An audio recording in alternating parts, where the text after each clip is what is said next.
โอเคครับคุณบิ๊กเอาเสร็จแล้วเอาไปที่ออกมาได้ครับเดี๋ยวคุณมาด้วยกันนะครับเดี๋ยวคุณมาเอาเยอะก่อนไม่อยากตัดเพื่อนนะไก่เนื้อกับเอ็นไก่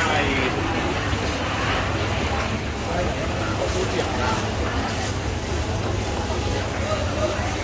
เอาอันไหนดีครับเลือกก่อนครับเอาอันไหนดีครับ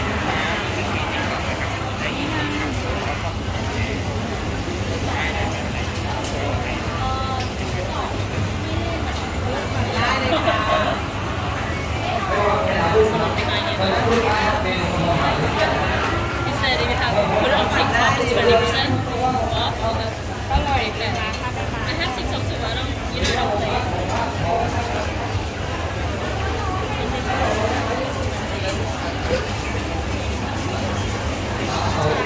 it. I want salty food. I don't make sauce.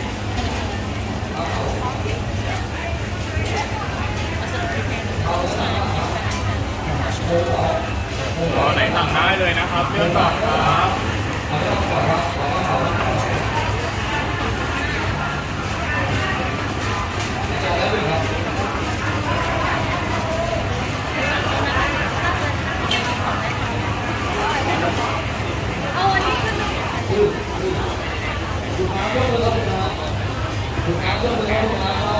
คุณน้ำก็ต้องดูครับคุณน้ำ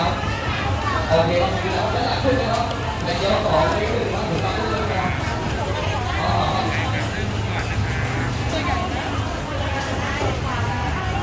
แล้วน้องก็เลยถามมาเขาครับเอ๊ะครับเขาครับโอเคครับเดี๋ยวเขาถามที่เขาเลยครับพอมาหอมมาที่ได้ติดไอแบบต่างจังหวัดเลยนะครับคุณน้ำท่านแล้วไม่รับรู้ นี่เราไม่ได้บอกย้อนกลับแล้วปลาหมึกย้อนกลับแล้วไข่เชื่อมมาฝาก น่าจะนานเลยแม่มาอยู่นี่แล้วเดี๋ยวแม่มาไข่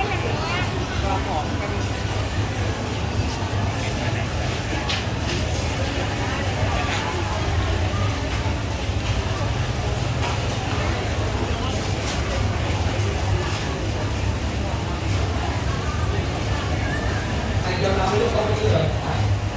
ไข่เจียวดูมาที่ร้านน้องยำครับออกนะครับเดี๋ยวอย่าครับน้องยำ Yeah, yeah. ครับผมมาเล่นกันหน่อย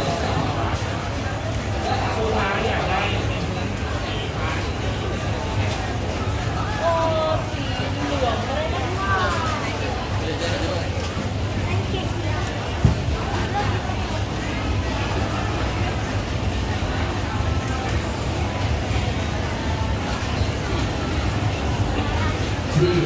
สามท่านครับหรือว่าสามท่านโต๊ะครับแม่โต๊ะถือแล้วครับมีโต๊ะครับถือหน่อยครับนี่ครับสามท่านครับตัวถือว่าสามท่านครับเขาเรียกว่าอันนี้เหรอแล้วจะมีอะไรมาที่ไหนครับพี่นี่อะไรนี่อะไรนี่อะไรอ๋ออันนี้นี่อะไรนะต่อที่นี่อะไร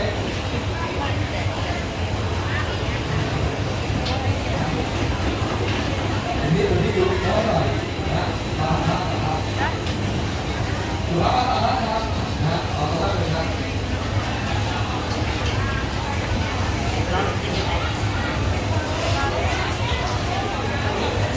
ดูดูดูเนื้อเนี่ยครับสีตั้งเลยต้องมีต้องอย่างนะ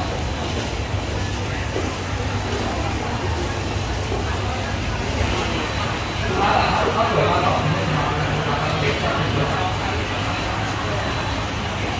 แล้วก็มีข่าวดีๆก็บอกนะครับแล้วก็คุณทีกดชื่อผมนะครับเดี๋ยวเขาได้เลยครับ10 นาทีจับเวลาเลยนะเอาได้ก่อน10 นาทีหยุดได้ครับเขาไปเลยครับเขาไปครับแต่ยังไม่ได้เขา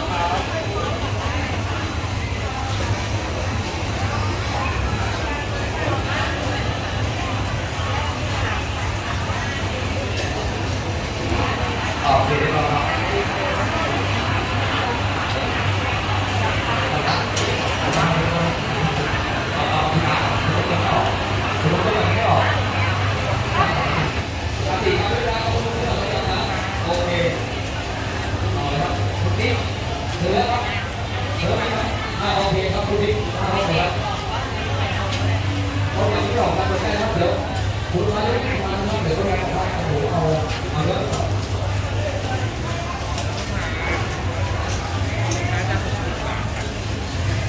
ตัวเดียวนะ ตัวไหนบ้าง ตลาดนะ ข้างหลังเดียวหรอเอาตัวที่เดียว สีแดงเนี่ยเป็น120ครับถ้ามีบัญชีติ๊กต็อกเนี่ยมันได้20ได้เล่นไหม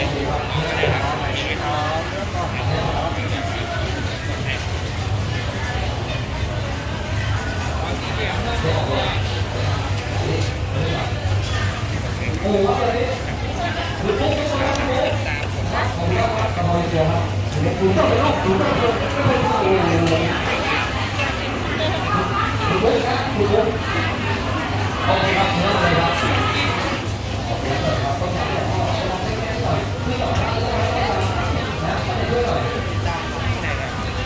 ได้ถ้าคุณพออย่า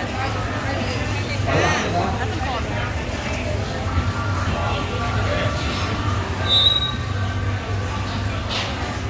ถึงเอาเรื่องอื่นมาดูได้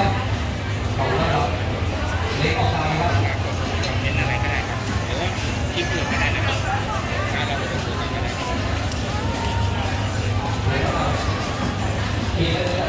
สีเหลืองนะครับได้ คุณเจนะครูครับคุณเจนะคุณเจนะคุณเจนะขอบคุณมากครับคุณเจนะสี่ครับขอบคุณด้วยครับเดี๋ยวเอาเรื่องมาตามครับเรื่องของรักษาครับ มันตัวใหญ่มากเลย จ่ายเลยครับเดี๋ยวจ่ายเลยครับสี่ครับ ตัวไหน เล็กเอาก่อนครับเล็กเอาก่อน ตัวใหญ่มากเลยนะ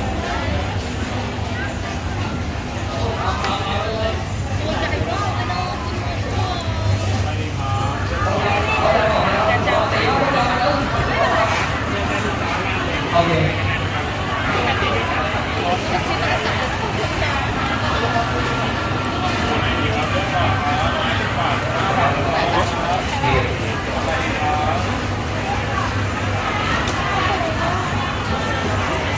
คุณเจก็ต้องคุณเจ แล้วพี่เช็คบ้างไหม แล้วคุณเจ